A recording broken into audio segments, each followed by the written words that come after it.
जय जय श्री राधे। गीताध्याय 4 श्लोक 9। जन्म कर्म च मे दिव्यमेवं यो वेत्ति तत्त्वतः त्यक्त्वा पुनर्जन्म नेति मामेति शो अर्जुन। हे अर्जुन, जो मेरे आविर्भाव तथा कर्मों की दिव्य प्रकृति को जानता है, वह इस शरीर को छोड़ने पर इस भौतिक संसार में पुनः जन्म नहीं लेता, अपितु मेरे सनातन धाम को प्राप्त होता है। श्लोक 10। वीतराग भय क्रोधा मनमय मामुपाश्रिता बहवो ज्ञान तपसा पोता मवद व मागतः। आसक्ति भय तथा क्रोध से मुक्त होकर मुझ में पूर्णतः तन्मय होकर और मेरी शरण में आकर बहुत से व्यक्ति भूतकाल में मेरे ज्ञान से पवित्र हो चुके हैं। इस प्रकार में उन सबों ने मेरे प्रति दिव्य प्रेम को प्राप्त किया है। तात्पर्य जैसा कि पहले कहा जा चुका है, विषयों में आसक्त व्यक्ति के लिए परम सत्य के स्वरूप को समझ पाना अत्यंत कठिन है। सामान्यतः जो लोग देहात्म बुद्धि में आसक्त होते हैं, वे भौतिकवाद में इतने लीन रहते हैं कि उनके लिए समझ पाना संभव सा है कि परमात्मा व्यक्ति भी हो सकता है। ऐसे भौतिकवादी व्यक्ति इसकी कल्पना तक नहीं कर पाते कि ऐसा भी दिव्य शरीर है जो नित्य सच्चिदानंदमय है। भौतिकवादी धारणा के अनुसार शरीर नाशवान, अज्ञानमय तथा अत्यंत दुखमय होता है। अतः जब लोगों को भगवान के साकार रूप के विषय में बताया जाता है तो उनके मन में शरीर की यही धारणा बनी रहती है कि भौतिकवादी पुरुषों के लिए विराट भौतिक जगत का स्वरूप ही परम तत्व है।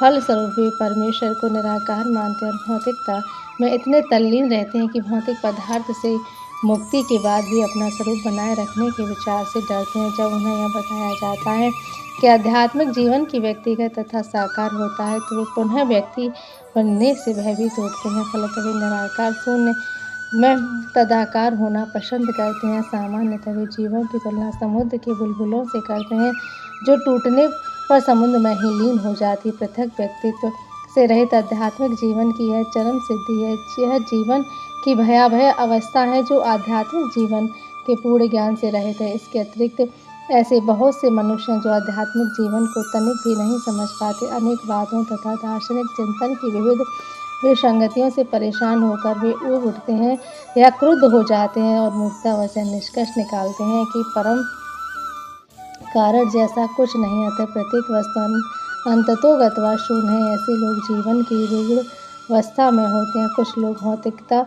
में इतने आसक्त रहते हैं कि वे आध्यात्मिक जीवन की ओर कोई ध्यान नहीं देते और कुछ लोग तो निराशावश सभी प्रकार के आध्यात्मिक चिंतनों से क्रुद्ध होकर प्रत्येक वस्तु पर अविश्वास करने लगते हैं। अंतिम कोटि के लोग किसी न किसी मादक वस्तु का सहारा लेते हैं और उनके मति विभ्रम को कभी कभी आध्यात्मिक दृष्टि मान लिया जाता है।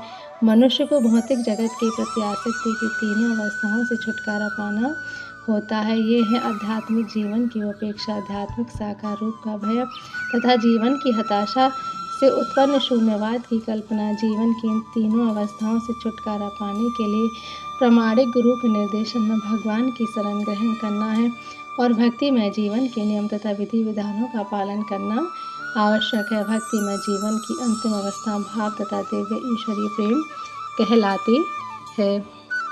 प्रारंभ में आत्म साक्षात्कार की सामान्य इच्छा होनी चाहिए।